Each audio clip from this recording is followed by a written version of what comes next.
Good afternoon. Welcome back to another rendition of the B&H Virtual Event Space here with Sony Artisan of Imagery, Bob Krist.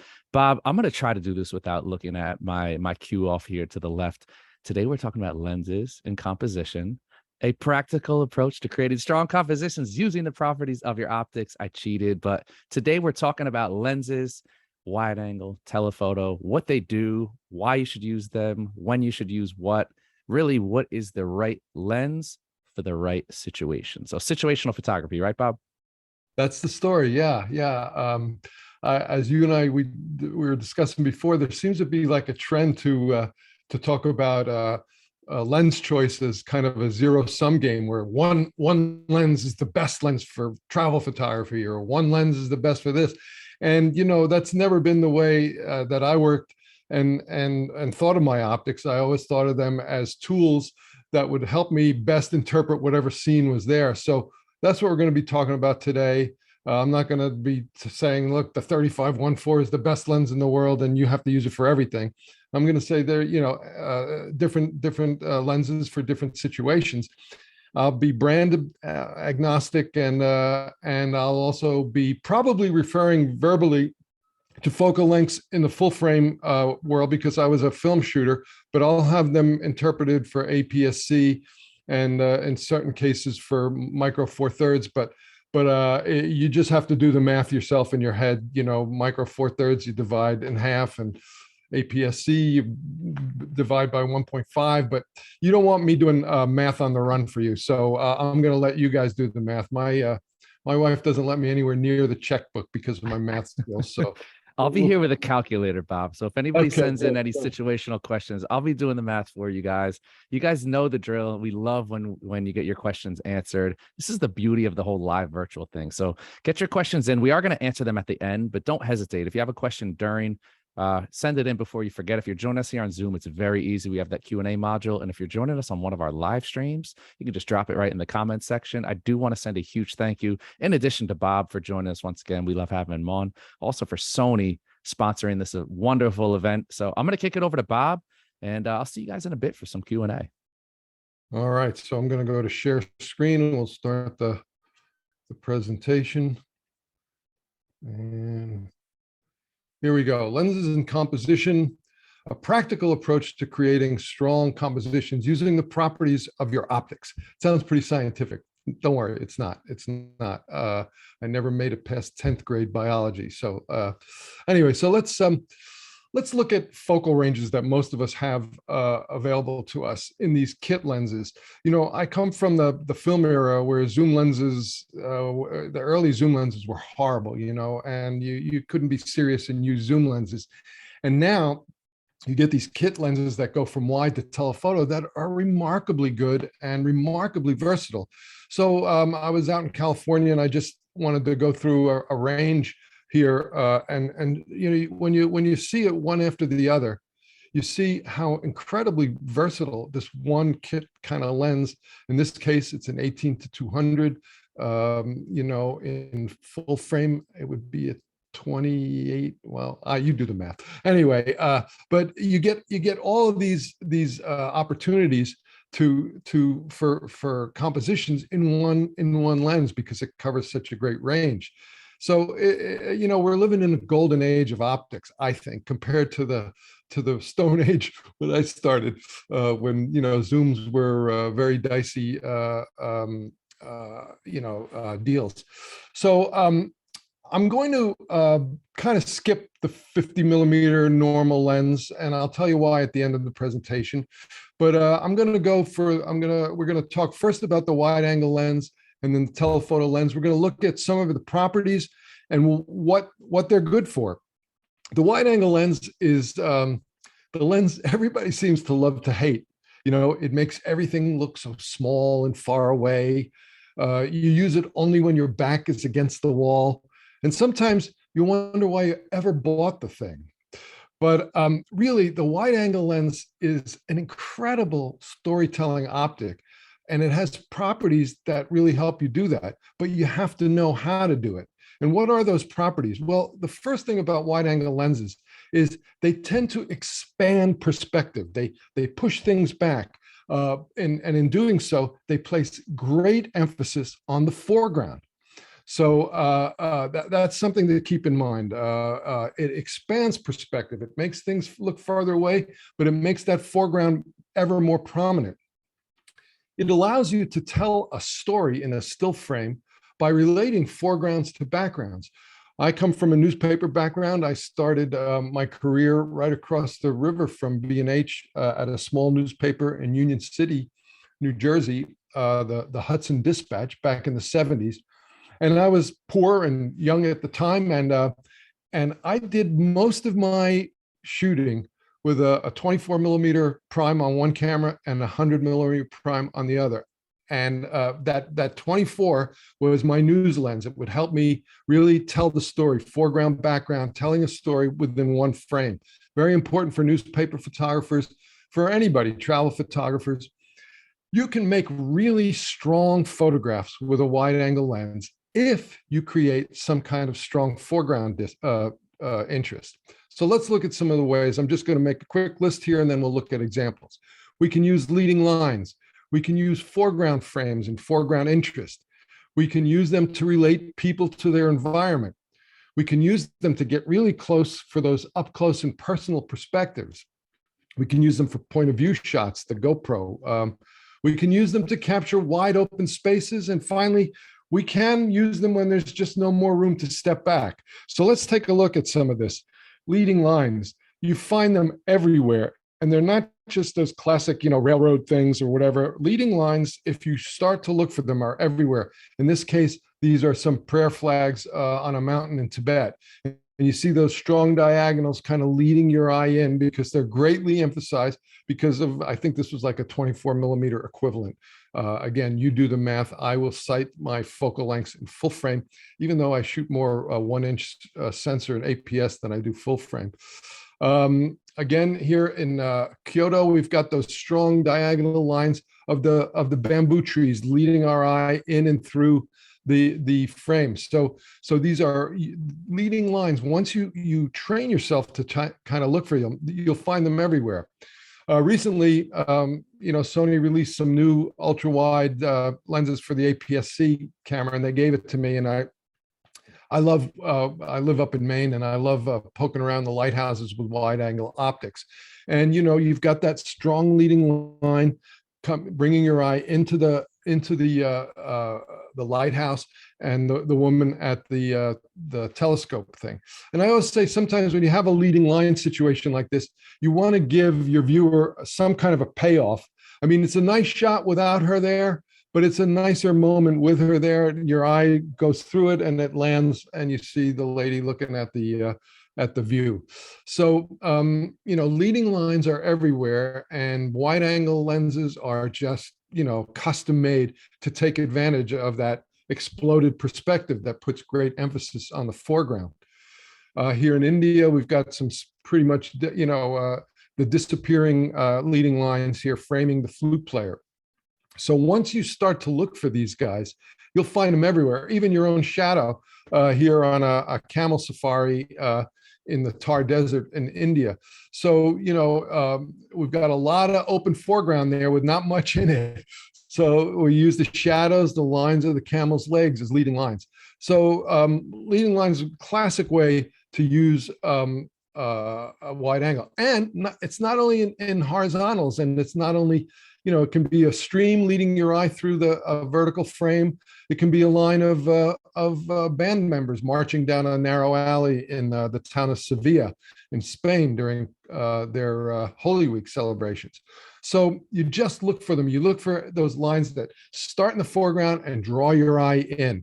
And, whatever focal length you want to use on this depends, usually the wider ones, maybe from 16 to 21, and that will emphasize that a little more, 16 to 24. It's a little tougher when you get into the longer end of wide angles with the 28 or the 35, but it can be done. So leading lines. Here's the classic disappearing perspective shot out in Nebraska. I grew up in New Jersey, and I'm not used to seeing views like this. So I found these things endlessly fascinating when we were out there. Plus the fact that you could step into the middle of the road without becoming, a smashed Roadrunner coyote material there. But that's the classic disappearing perspective, leading your eye to infinity there. Now, another way we can utilize the foreground on our wide angle compositions is to look for foreground frames. Now, these aren't little square frames that we run around and shoot through, although sometimes you can make that work, but it's just naturally occurring things that frame other things. In this case, the giant spider sculpture in Bilbao, and that's the Guggenheim there in Bilbao. So I'm shooting through the legs with an ultra wide angle lens to, kind of, and there's a little bit of a foreground background thing going there too, but it's more of a frame. Sometimes people can be a frame.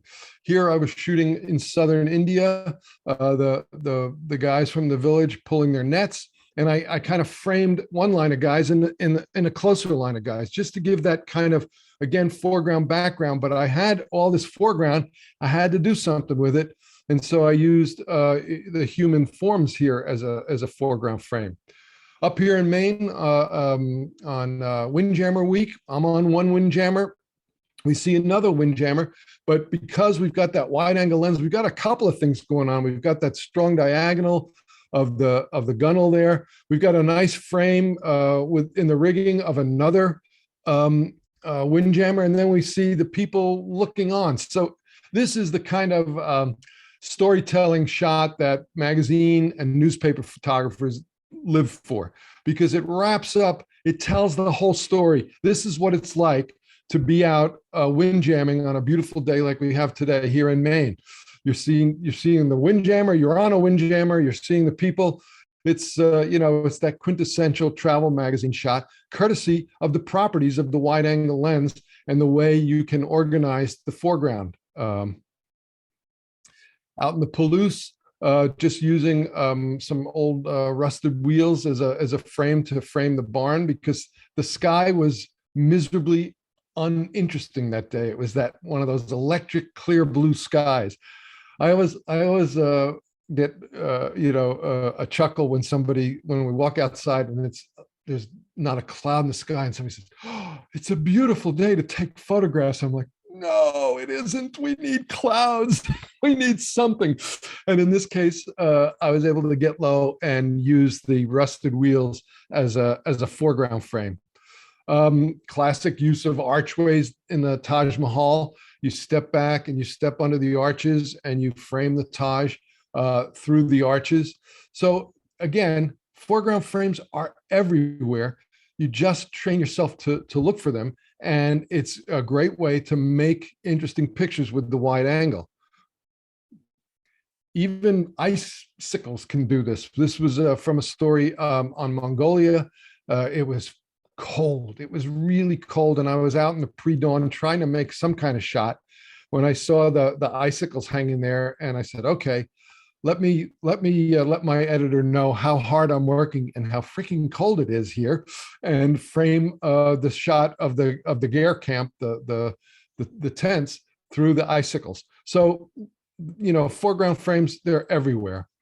But it doesn't have to be a leading line. It doesn't have to be a frame. Anything. For anything that's got a little interest to it, fill the foreground with it, and then use the background as a relational thing. So I like to say it doesn't matter what you put in the foreground as long as you put something in the foreground. In this case, this is a motel in Salida, Colorado at twilight. I go for this twilight stuff out there with all the neon and everything.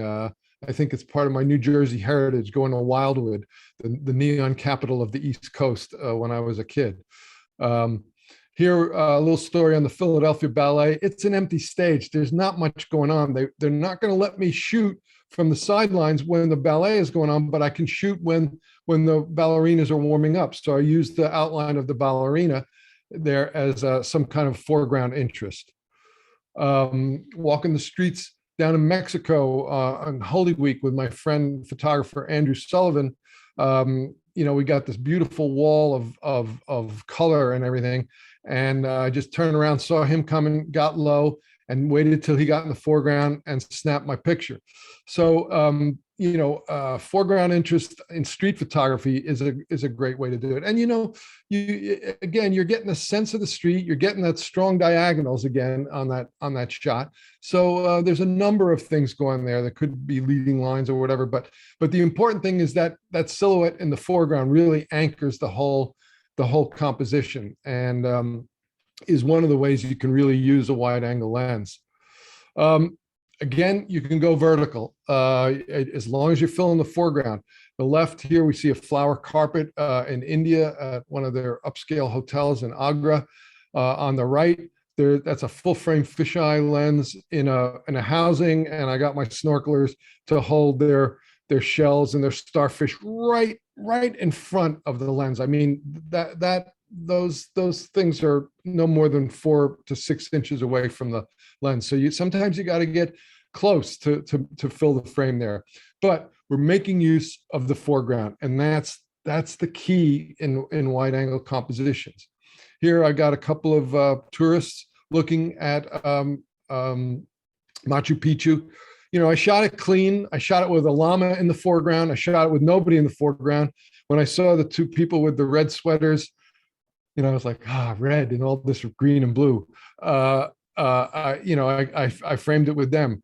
And again, in my former career as a travel magazine photographer, the editors were always interested in seeing people enjoying what they're doing. So there's a little storytelling thing here. The guy's taking a picture of Machu Picchu and everything. So the foreground background, using that foreground allows us to tell a little story besides here's Machu Picchu with the postcard view. So it was a real important, from my newspaper career to my magazine career, the wide angle lens for its storytelling abilities was bread and butter for me. Here again, one peninsula over for where I am, and a lighthouse. It's twilight, but I got these nice leading lines with the rocks, but we got that nice reflection going in there because we've utilized the foreground. If you just hold your hand across the bottom of that frame, it doesn't make a bad panoramic. But when you got all that foreground, you better have something interesting in it, So if you're going to use that lens in a non-panoramic way, use the foreground. This is twilight, and I love shooting twilight. Love shooting lighthouses at twilight. A little different. We saw that lighthouse earlier. I'm having a senior moment. I can't remember the name of it. I practically lived there, but anyway, you saw it earlier with the fence. Now I'm down among the rocks, still using a wide angle lens. So, and still utilizing the foreground in different ways. Same lighthouse, different foreground. Like I said, it doesn't much matter what you put in there, as long as you put something kind of interesting to look at. So use your foreground with the wide angle lens, and you will make interesting photographs. Now, another great use of the wide angle lens is relating people to their environment. Again, maybe not all of you are shooting for magazines or, but you are shooting travel pictures. You are sometimes wanting to see how people live and catch it with your cameras. And there's nothing better than a wide angle lens to relate people to their environment. Sometimes in a portrait situation, sometimes in a candid. These kids are in Tonga, which was recently shaken with that eruption, and they're goofing around in a bus stop, and the guy's cracking up, the girls are having fun, and I'm using the wide there, just catching the moment, and we're getting the whole picture. Penitentes in Holy Week in Cordoba, waiting to go out on a procession in the beautiful old cathedral. We're relating people to their environment courtesy of the wide angle lens. So it's a great scene setter. It's a great storyteller. Fishermen in the Baja in Mexico. We've got layers of stuff here. The fish, the guy pushing the boat, the guy jumping out, the guy's bailing out in the background. And it's a kind of a multi-layered little snapshot of fishing life and the Sea of Cortez, courtesy of the wide angle lens. Without the guy with the fish silhouette in the foreground, it'd be a little less interesting a shot. But because we got something going on in the foreground that relates to what's going on in the background, we've got an interesting composition. So this is a picture I just shot a couple of weeks ago. I'm doing a documentary on the Azores, and this is Mr. Chico, and he is the island's what do you call it? The guy that stuffs the animals. Anyway, he for the ranch owners, when they have a bull that they particularly like and they want to immortalize, Mr. Chico helps them with that. And so he had a little gallery, his rogues gallery, and relating Mr. Chico to the work that he does there, courtesy of the wide angle lens. So taxidermist, that's what he is, taxidermist. Yeah, man, tough getting old. Anyway, you can see how it's a great tool for environmental portraits. And environmental portraits, when you think of it, are kind of the lingua franca of how magazines and newspapers and even our blogs and our websites, how we tell stories about people, whether it's a executive in his office, a taxidermist in his workshop.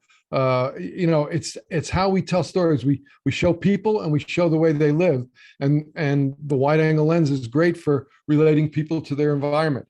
Here's down in Buenos Aires, a bandoneon player, and he's got a little shack there in La Boca neighborhood, and he's playing his heart out with his doppelganger behind him. And the wide angle lens again helps me.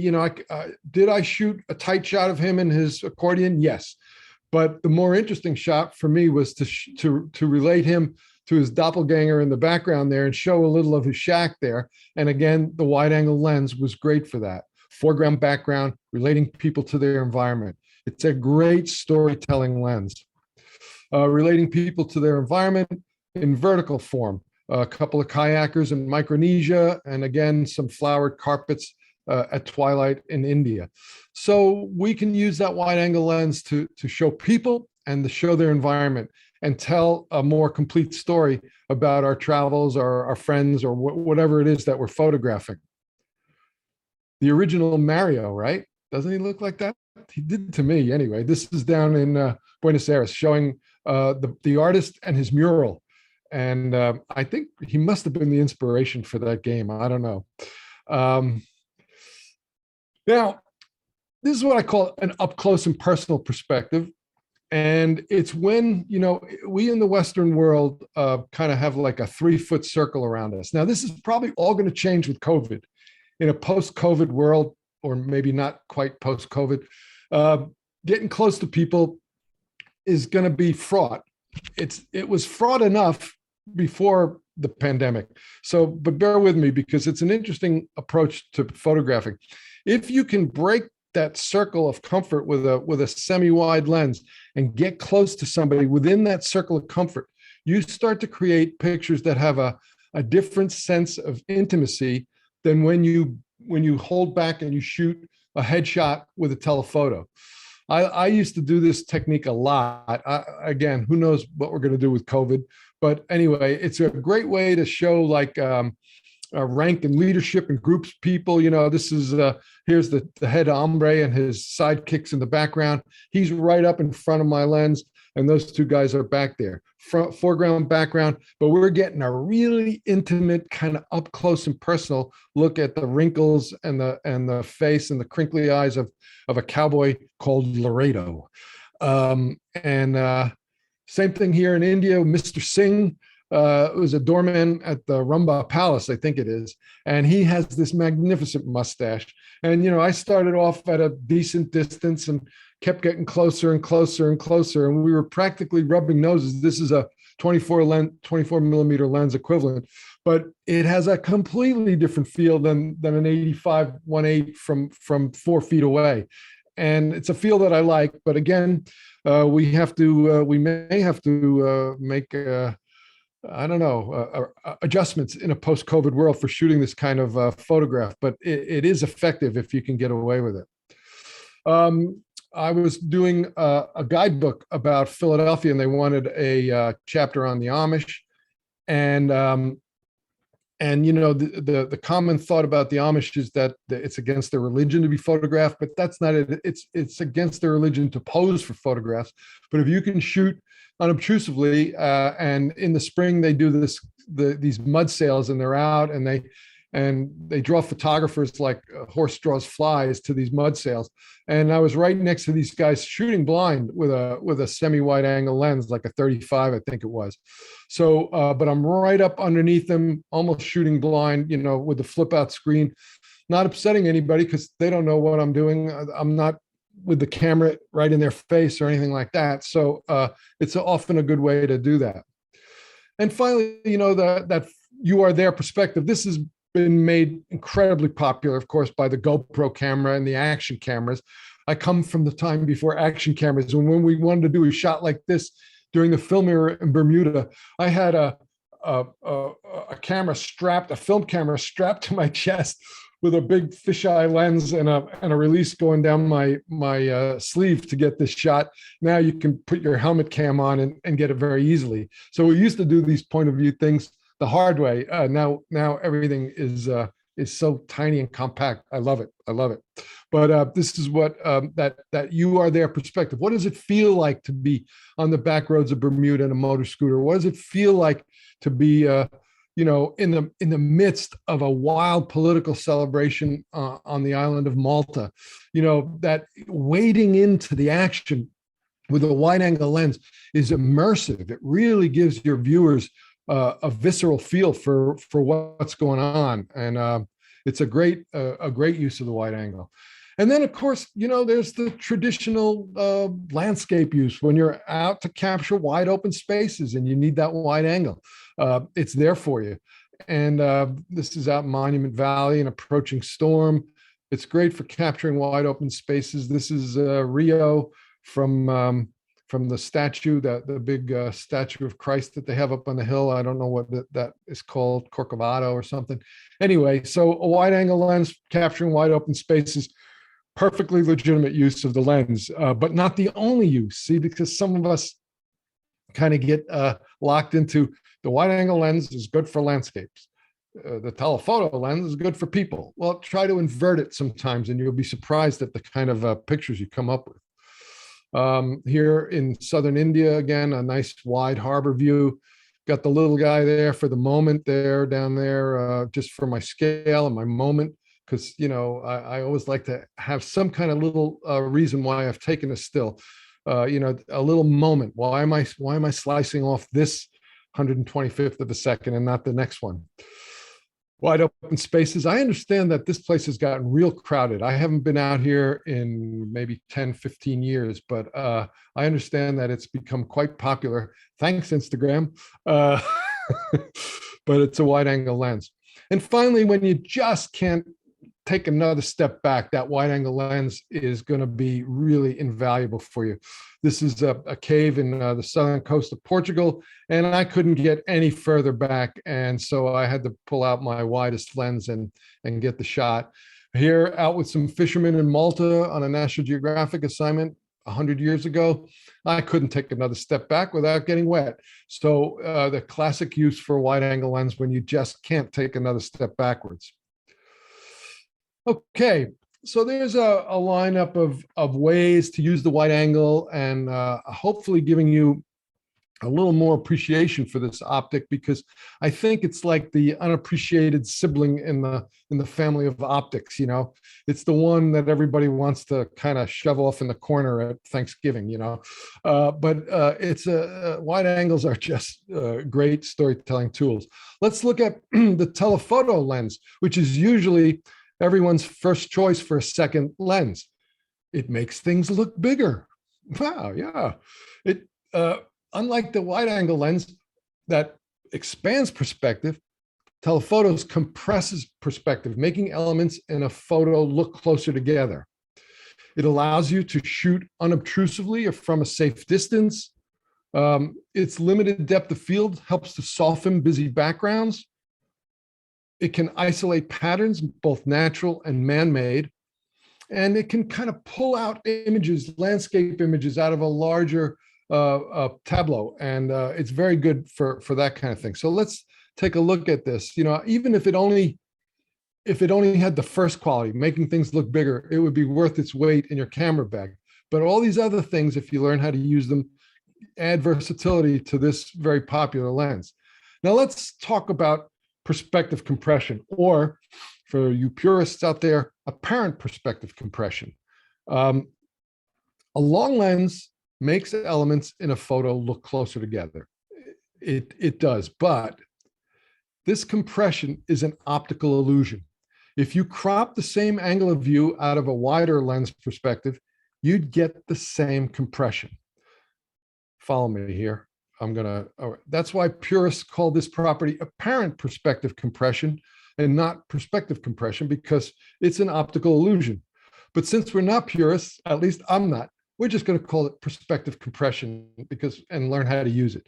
But let's take a look at how that works. So here's a 300 millimeter lens shot of the Badlands in late light. Very nice. The hoodoos seem to be stacked up on one another. They're very close to one another and everything. But let's take the same thing at the other end with a 70 millimeter lens, but let's drop a crop frame that would show me the 300 millimeter view, and let's crop that, and voila, you've got compressed perspective from a 70 millimeter, but it's only this big, only a small part of your frame. So that's what they mean by apparent perspective compression. Technically it's true, but long lenses, in practicality, long lenses make things look closer together than wider lenses. We can just say that. We can agree that we're not scientists, we're photographers. So how can you use perspective compression? Well, if you've got a lines of performers in front of a mountain range that's 7 miles away, you go way to the back of the amphitheater and you use like a 200 millimeter lens, and that brings that red stage area right up against the mountains behind it. So you create an interesting photograph where you could have one or the other, but you couldn't get both with your normal lens sitting in the audience. Here is a garden called Glendurgan in Cornwall, one of my ancient ancestors' counties in southwestern England. It's a maze, but those tunnels are probably about 3 or 4 feet wide. But by getting on a nearby hillside and shooting it with like a 135, I've compressed all those maze ways, and so it starts to look like they're stuck there because we've brought all those curves and all those different walkways very close together, thanks to stepping away, getting a nice high perspective, and shooting it with the long lens. Here down in the Kentucky bluegrass country, there's a huge difference. That front yard is about 50 yards across, but I got back across the street with a short telephoto, filled the foreground with that fence, and just use perspective compression to make that composition work. Southern India, this jumble of boats, there's actually 3 or 4 feet between each of those boats. But by getting down to the end of the harbor and shooting it with like a 300 millimeter lens, I've got them stacked all one on top of the other. And I've created a kind of interesting shot where it wouldn't have worked with a wide angle or even a normal. So that's another way to use that perspective compression. Same location in southern India. I'm on a rooftop. There's these lines of elephants and crowds of people. There's pretty good distance between the crowds and the elephant, but from the top of the apartment building with the 300 millimeter lens, it's all compressed. And there's an interesting little aside here on this. And as a travel photographer, there's a famous joke about travel photography, and it's how many travel photographers does it take to change a light bulb? And the answer is 20. 1 to change the light bulb, and 19 to stand around and say, hey, I could have taken that shot. And okay, we have perspective compression here. And it's like anybody who's up on that rooftop would have to be blind to not use their long lens and do the shot. But how do you get to the rooftop? I had no credentials. It was the only high building in town, and the rooftop was full of officials from the government and the town, and surrounded by a phalanx of policemen. It was hot. It was really hot. And I was with one of my sons, and we went into a nearby shop and we bought a case of cold water bottles. And we went down the police line and we gave a cold water bottle to each of the cops. And we saved a few for the big lieutenant with his big mustache. And we gave him, and he looked down at my cameras and he said, "Oh, you are interested in photography?" And I said, "Yes." He said, "Well, I can give you some very good shots this afternoon." I said, "Really?" He said, "Yes, I will take you up on the roof." I said, "Really? Oh, thank you."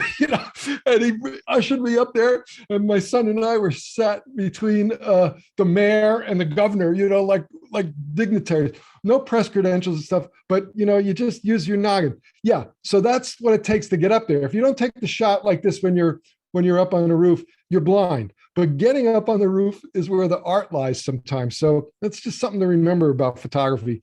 San Francisco, California Street, you're laying back and you're using that 300 or 200 millimeter lens to just bring that, to show those little cable cars climbing halfway to the stars. You got to make it look steep by backing off. San Francisco, the Seven Sisters, this is Alamo Park. It's miles away from downtown, but you get up on the hill there and you shoot it with a medium telephoto, and it looks like the Seven Sisters are right behind downtown, but they're not. They're miles away. So we use perspective compression, apparent perspective compression, in very many ways to create pictures that maybe are not available to the normal perspective. This is just a couple of weeks ago in the Azores, and again, it's a long lens of a wooded a road going through the woods. And my wife and her requisite red windbreaker. I know it's old-fashioned National Geographic stuff from the 30s, but it works, So there she is, courtesy of perspective compression. Beautiful little village in the Italian Alps. Again, the village is way far in front of those mountains, but I go across the valley and I shoot it with, I don't know, 135 or 185, whatever the zoom length was. And I put that little village right under those mountains, thanks to the apparent perspective compression. Another way to use telephoto is to shoot unobtrusively or from a safe distance. When you're shooting a high stakes card game in a bar in Malta, and a guy with a neck as big as your thighs is, pulling a winning hand, you don't want to get in this guy's way. You just hang back and you use the telephoto. From a story on Shanghai I did years ago, these are all film images. This was a kind of a perfect picture of the old China looking at the new China, the old guy in the Mao jacket, checking out the kids in their bright Western clothing. So, it's a storytelling shot. I would have ruined it had I gone up and introduced myself. So I shot unobtrusively with the long lens. This speaks for itself. You don't want to get too close to these guys. They're very dangerous. Here I took advantage of the swift moving water, and we were shooting from the top of a Jeep or a Land Rover. Got the driver to turn the engine off. I had a sandbag, and I was able to use a slow shutter speed to take advantage of the feeling of the water, because the croc there, he just sits there, waits for something to come to him, to fly into his mouth. It's a great way to get lunch if you can get away with it. Obviously, you don't want to be out in the veldt with the lions. So shooting anything unobtrusively from a safe distance, you don't want to come between two sumo wrestlers. So those are some ways to use that telephoto to its fullest advantage. Now, things that affect your depth of field. This is another kind of thing I see floating around a lot. It's like, oh, got to use your wide aperture and the long lens, and a full frame camera. Oh yeah, you got to have a full frame camera to get bokeh. No, not necessarily. Easier, maybe a little easier, but there are other things, other factors that affect how much depth of field you're going to get with your wide angle lens. And if you know these things, you can get a nice bokeh effect with a micro 4/3 camera, or in my case, the RX10-4, which is a 1-inch chip with a admittedly very long zoom lens. But anyway, so here are the things that affect your depth of field. The camera to subject distance. The closer you are to your subject, the less depth of field you'll get. The subject to background distance. The further away the background is from your subject, the easier it is to blur out. Focal length. The longer the lens, the less the apparent depth of field. Aperture or f-stop. The wider the opening, the less the depth of field. And also the size of your chip or your film. It's a little easier with larger chip sizes, but it's not that dramatic a difference. But here's just a series that shows. Here's 85 millimeter. We start at f1.8 and we go down through the cycle, and you can see as we're kind of focused on the flower in the beginning, but you can see as we stop down, the young lady in the background comes more in focus. And had that lens had an f22 and an f32, I probably could have got one frame where they were both perfectly in focus. But that's the way aperture kind of affects your depth of field when you're shooting from the same place with a mild telephoto lens. So let's look at things like softening busy backgrounds.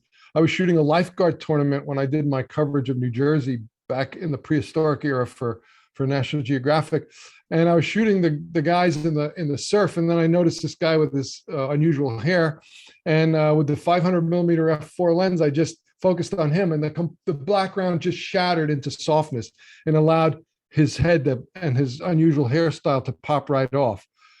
Soaring eagles, against the busy background, and I think this is in Kazakhstan. So, we use that telephoto and the wide aperture to soften busy backgrounds, just to get the garbage out, and it's a great tool for that. Another thing that the telephoto is great for is isolating natural and man-made patterns. When you come up on a chaotic scene, for instance, this is a rock quarry in Malta, and I was up above. And when I first looked at it, there was porta potties, there were Caterpillar tractors, there was everything. And then I noticed this guy trying to make a path just through these blocks. And I just zoomed in and isolated on him and isolated that pattern. The story on Shikoku in Japan, we were driving around on a busy highway, and this was a gas station. Outside a gas station, there was all kinds of visual cacophony going on. But by coming back and zooming in and getting some nice backlight of the squid drying on the line, I was able to isolate a man-made pattern thanks to the telephoto lens. So you're looking to cut little bits of order out of chaos, or at least I am in terms of the way I'm trying to present my photos. I go for simplicity and storytelling. I'm not a very complicated photographer or a complicated thinker. So I go for simplicity. Those same dancers now, I've zoomed way in to isolate just the pattern, the diagonal pattern of these folk dancers at this folklore show in the mountains of China. So it's great for isolating patterns. And also, when you're presented with a big, wide panoramic view, shoot your wides, shoot your panos, and then try slicing out little bits of the scene with the long lens. This is in Bagan in Myanmar. There's thousands of these temples across the plain, and I shot panorama, I shot wide, but then I just started isolating them with a telephoto. Here, the English countryside in Dartmoor, same thing, rolling hills everywhere, but I'm just now slicing out little bits. Image extraction is a term that a columnist once used, a photo columnist, and I like it. You're extracting an image out of a larger tableau, and the telephoto is great for that. Okay, I'm going to stop the share, and I think we can take some questions. And I think so. That was great, Bob. Look, I'd like to say I know a thing or two. I learned about 5 things during this. Oh, good. I've been around the block, so you were showing me some new stuff. So that just some great perspective there. We're gonna get it started. I'm gonna take this one for you because it doesn't have to do with the Zoom, with the actual content of what you talked about. So one of our viewers was asking about any new Sony macro lenses coming out soon, and so I'll answer this for Bob. If Bob knew, he'd be sworn to secrecy. A lot of rumor sites out there, a lot of stuff floating around on the internet. Some of it's accurate, some of it's not. You never know until that day hits when it's released. So as far as anything that is to come in the future, I don't know. There is the version 2 of the 24-70 just came out recently. Wonderful lens. I'm streaming right now from the first iteration of that lens. So very, very, very solid. So I know 24-70 isn't technically a macro lens. You can get pretty close with this, pretty close focusing distance. And the new one is very light and it's smaller. It's about an inch smaller than my version as well. So we'll knock that out right there. Bob, Yeah, and just in general, just for your viewers' knowledge, the artisans are always the last to know. You want to know what's coming, watch a YouTube influencer, take him or her out for a drink and try to get them to break their NDA, because we get briefed the day after they're released. So it's not I guess they know we're too gregarious or whatever. But anyway, and I would also like to just take 1 minute to ask lens manufacturers to please stop making 50 millimeter lenses. There are enough 50 millimeter lenses in the world for every mount and everything. I think there must be 75 50s for the Sony E mount, but there's not one nice compact little 75 to 150 f3.5 zoom, not one. But I could use a different 50 every day of the year and not go through every one. So my personal plea to Sony and lens manufacturers, enough with the 50s. We got enough 50s now. Give us some, compact, high quality zooms. I speak as an old arthritic man. I have 2 personally. At least 2. I might haven't. I lied. I have 3. So yeah. There we go. Point proven. We will get into the questions now. I will tell everybody to make sure we get those questions in if you do have them. Melissa, one of our wonderful viewers, joining us on Facebook. I've just been commissioned to do some band musician photography at a local club. There's bright stage lighting, which I need to work around. I currently have the Sony G series 90 millimeter, which did an awesome job getting some great character shots of individual musicians. I'm wondering what other lens you would recommend for shooting. Ideally, I'd love to have a 24-70 and a 70-200, but I can't afford both. Well, not knowing the size of the venue and how close you can get, I would say that probably out of those 2 choices, the 24-70 would be a more versatile thing, because then you're going from a 24 wide to a 90 on your long lens, and so you can do both. Whereas if you're miles away in a big stadium, then maybe the 90 is your wide lens and the 80-200 or the 70-200 is your long lens. Not having seen the venue, I can't say. But if the 90 was allowing you to get good close-ups of faces, that tells me that you're allowed to get pretty close to the performers. And so then I would recommend the 24-70.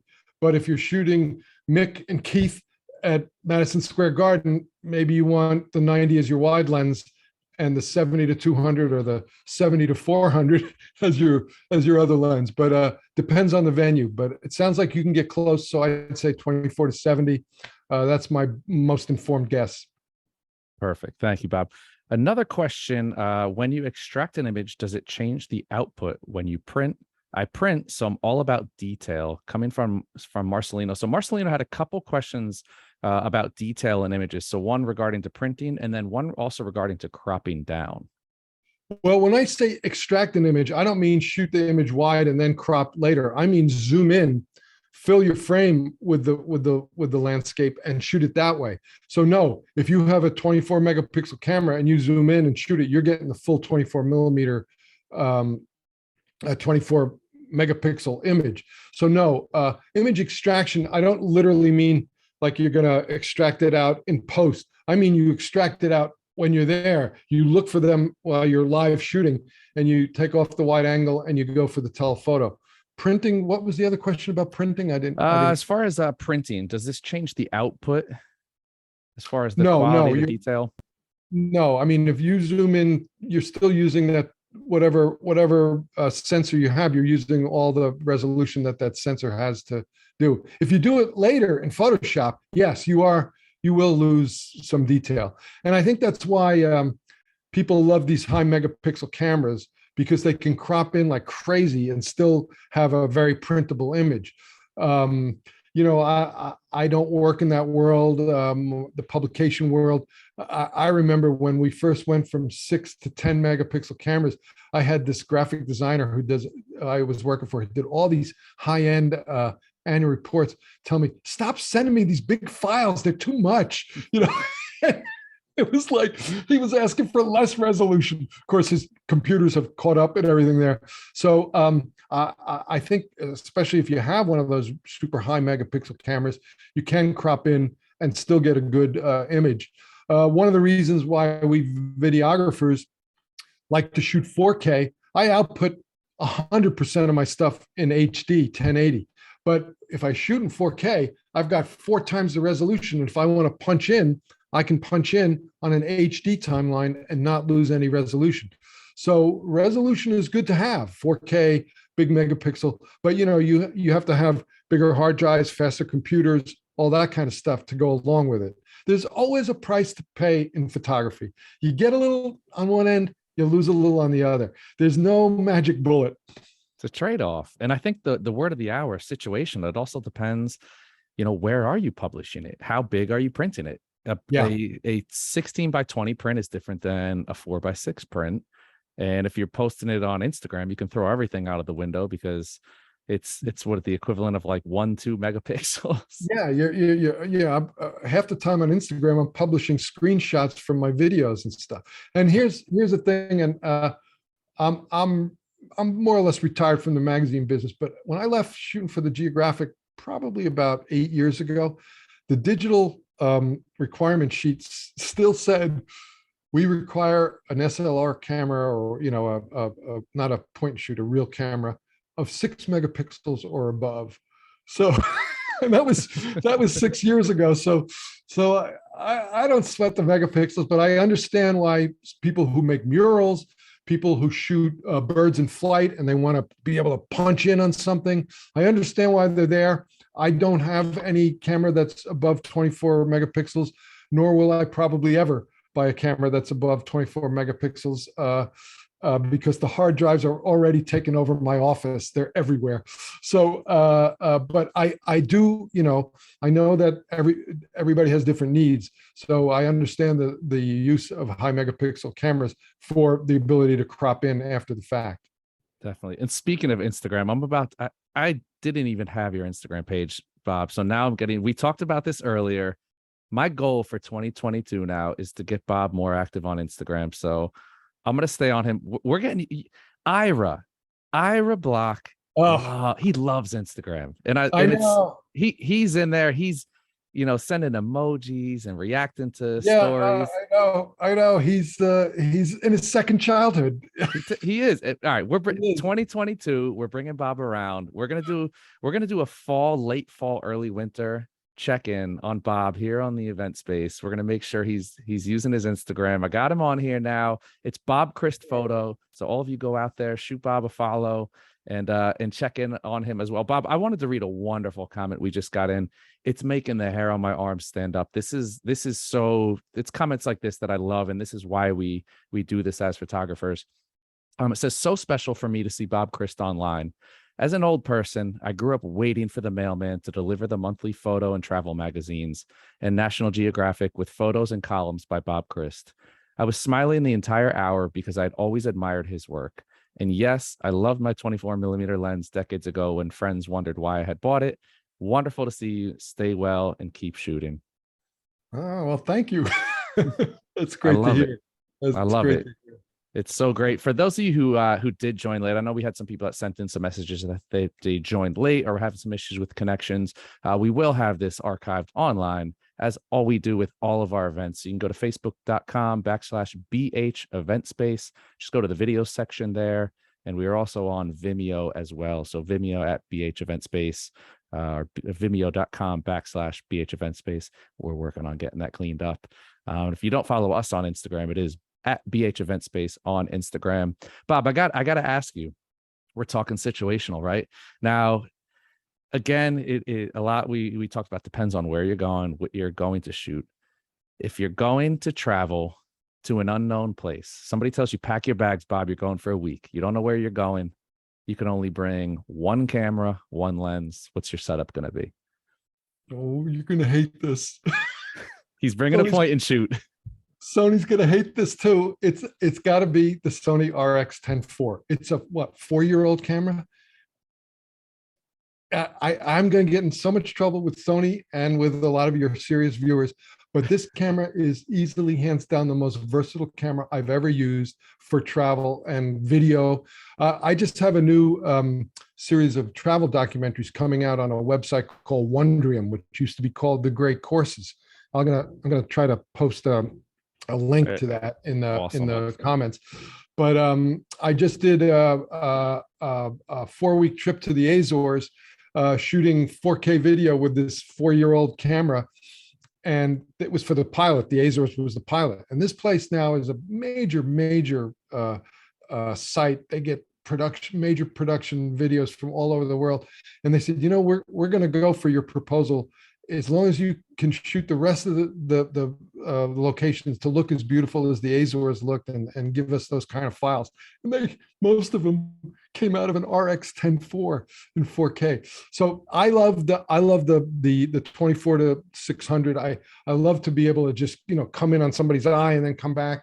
And for video, reframing and everything. So yeah, that would be my one. Now let me try to be a little probably, for you serious full frame people right now, my if I had to go with a full frame camera, it'd be the Sony A7C. I still like small cameras, and maybe like the 16 to 70, but I do the F4 because I don't like carrying those big heavy lenses. I know they're great. They're the best lenses ever made, but the F4 is big enough for me and does the job. So that's or I might look for a different kind of kit zoom if I could only take one. But if I could only take one camera, it'd be the RX10 IV. Interesting. And we are praying for an RX10 V soon. We're praying for Sony gods. I don't think Sony's going to be so mad at that, because with all the Xperia stuff going on now, it's like the RX series in the 1-inch sensor has gotten new respect with that Xperia, and if you realize that it's the same sensor that's in the RX 100 series, the ZV1 and the RX10, it punches way above its weight, that little sensor. So totally. I don't sweat the sensor. And if you do like to get that bokeh, which we all love, when you have a 600 millimeter lens, you can get some real nice bokeh behind your birds and your portraits and stuff like that. So that would be my choice. And I know I will be, I'll hear about this, but I'm honest, I'm honest. Your inbox is filling up right now. Yeah. Yeah. It's like, why are you promoting the latest, No, I mean, that's great. That's a testament that they've been putting out solid gear, and also that, the newest gear, and I actually just wrote an article on this. The newest gear is not there. The latest and greatest is not always necessarily the greatest for you. That is exactly the thing. And this is what to bring us back to what I was talking about, the zero sum game. Mm-hmm. What is the best camera? No, it's what is the best camera for you and what you have to do with this particular camera. There is no best camera. There's the best camera for different situations. So you got to look long and hard at yourself and what you do and what your real needs are. Do you really need to buy the top of the line A1 for $6,000, or could you get away with an A7C and use that $4,000 to go around the world for 2 months, and make pictures? What would give you better pictures? I know the way I'd fall on that, but not everybody would fall that way. So remember, it's as Derek, you and I have always said this. It's a give and take. You get something, you get an advantage. There's going to be a disadvantage. You just have to know what you're willing to live with. At this point in my career, I am going for small and light, because the older and heavier I get, the newer and lighter I want my cameras and lenses to be. So because the truth is, compared to the old days, it's hard to find a bad camera these days. I mean, or a really bad lens. Yeah, there's a couple of clunkers out there, but the general quality of everything that's being made is so much higher than what I was used to back in the film era that I don't sweat that. What I'm looking for now is the smallest, lightest thing that allows me to keep going. I'm so glad you said that. Now, Lisa, who's joining us from Vimeo. Lisa, I hope you don't mind. I'm going to twist your question a little bit, but I'm going to give it an added bonus here. Because Lisa was asking, where in the world does Bob want to visit either next or again? Bob, I want to hear, so this will kind of tie Lisa's question in. Favorite place you've ever visited, place you've never been that you want to visit. Okay. All right. Here I have trouble with favorite places. It's like favorite children. I got 3 sons. Don't ask me to pick my favorite one. There are places that I love, and not to try to segue back to a plug, but the 4 locations that I'm covering in the first season, I'm optimistic that there'll be a second season.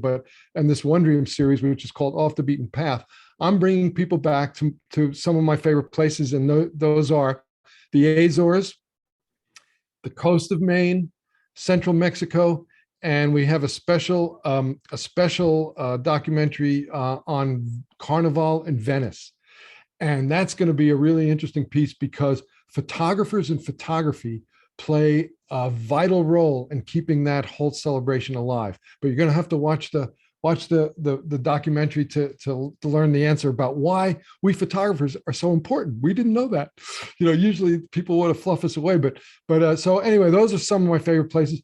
Place I haven't been that you'd think I would have been that I really want to go is Greece. I've never been to Greece. I've been to 150 some odd countries, and I've not hit Greece yet. So that's on the list. But I'm at the stage of life now where I'm going back to the places I like, and I'm going back to the places that kind of fit my, I've lost a step. I'm 70 years old. I'm not going to be doing a hard hitting thing on the favelas of Rio. I want to go someplace where I can have a bottle of wine with dinner and not get mugged on the way home. Though, that's sounds nice. Yeah. I think you're looking for. I'm still not ready for the cruise ship scene, but I still love independent travel, and I always recommend people travel independently and travel on your own. So yeah, Greece is a place I haven't been that's fallen between the cracks. Places I want to go back to, so many. I love France, southern France, the Dordogne region of France. I love southwestern England, Iceland. The list goes on. Awesome. Well, if there's any travel editors out there that need somebody to go cover Greece, we got your guy. There you go. Let's get him. We'll get you out there.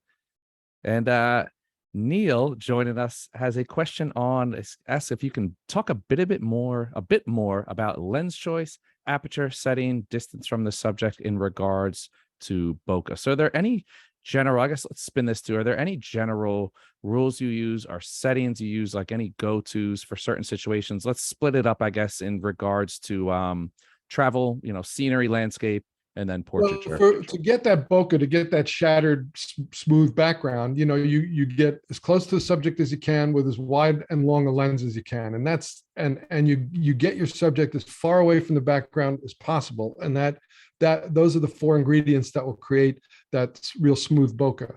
I don't know. Bokeh is kind of like a fetish these days. I've heard. I go on, when I kind of segued from stills to video, I went on YouTube a lot to learn, and I've learned a ton from some great video teachers on YouTube. But I've also been, down some rabbit holes with guys arguing about the shape of bokeh balls and stuff, and that bokeh ball is a little ovoid in the background, and I'm like, what are they talking about? And I've kind of assessed that that some of your experts these days talk about bokeh the way that medieval theologians talked and debated hotly about how many angels could dance on the head of a pin. To them, it was a subject of great importance. To the rest of us, we couldn't see it. We don't care as long as it's nice and soft in the background. If you're worried about the ovoidness of your bokeh balls, you may have other issues. I don't know. Bob, I'm bringing you on weekly. I think we got a co-host position open. I think I'm gonna Okay. work because I feel the same way. We're out there. Yeah. People are just tearing down new lenses because, oh, the bokeh looks like a cat's eye and it should be perfectly circular. And I'm like, well, you gotta Yeah. consider everything. And if your main thing is what's out of focus, I don't even want to know what's in Yeah, focus. I mean, nobody, if you're shooting pictures for the general public, for people to look at and enjoy, nobody's going to notice this stuff. If you're shooting pictures for your fellow influencers on YouTube, and they're going to go, pixel peeping, well, then I guess you got to worry about that. But then, I always laugh, at the trends, like, everybody wants the super sharpest lenses. Sony comes out with a great G Master lenses, sharp as hell. And then the next trend is, you need black mist filters to cut some of that sharpness and make it look more cinematic. And I'm like, well, wait a second. Was 3 months ago you told me I had to get the G Master? Couldn't I just get the cheap kit lens and have it be soft right from the beginning, or softer? But no, it's like, get the sharpest lens, but then put a black mist filter on it first to make it cinematic. And I'm like, whoa, man, there's a lot of There's a lot to yeah, unpack there. yeah, And finally, somebody gets it. Somebody gets. yeah. Oh well, Bob, this was look. It's always good having you on, Well, but it's it's great to like be here. Thank you. it just gets better with time. So you already know what I'm gonna say. When can we get you back? I'm looking at my watch. I'm not even looking at calendars. Like, what are you doing at like Well, 5? I got Orwig from 3 to 4. Let's get you back. well, I'd like to maybe, it's going to take me a little while to put this together. I'd like to maybe come back and show a little of the kit and talk a little about the process that I've used to make this travel documentary. It's not a vlog. It's more like Charles Kuralt, that old Charles Kuralt on the road. Probably you guys are all too young to remember, but he was a journalist who went off on the back roads for CBS in a motorhome, and he found interesting, funky people and telling their stories. And that's what my show is about. So there's a little bit of me introducing it. It's like Charles Kuralt, if Charles Kuralt didn't have a whole crew from CBS with him. So I shoot it, I introduce it, and then, and I'd like to just, I could do a little presentation about really minimalist stuff to produce, commercial quality video on the road. So I'll be working on that for you, Derek. Awesome. I love it. We're looking forward to it. Again, huge thank you to Bob and Sony for sponsoring today's event. And we're keeping it going in less than an hour for those of you who want to hear more about what Bob was talking about, that A7C. We got the trio of lenses, Sony's Trio, which is lightweight lenses. We got that coming up in less than an hour with Chris Orrig, who is another Sony Artisan. Is just awesome. Every time you guys come on, it's like constant gems. Just gem after gem after gem. So, Bob, we'll talk off camera. We'll get that all set up, and which I think that sounds like it's going to be something that's super inspirational. I think a lot of people hit a certain point in their photography where they don't think an old dog can learn new tricks, and you can really, you can. Bob, for those of you who don't know, Bob's out there traveling like he's 20 years old, running around, taking travel jobs, and putting content together, which I think is awesome. Like, Bob, here I'm not even getting out of my living room, and you're out there running around still creating content, which I think is awesome. So we'll get that all set up, and hopefully we get a look into what you have behind the scenes and how you do it all as a one-man band. All righty, great. I look forward to it. Awesome. Well, thank you again, Bob, and huge thank you to all of our viewers for getting your questions in and joining us. As always, that's all we got for now. Another rendition of the B&H virtual event space is in the books. Catch y'all next time. See ya.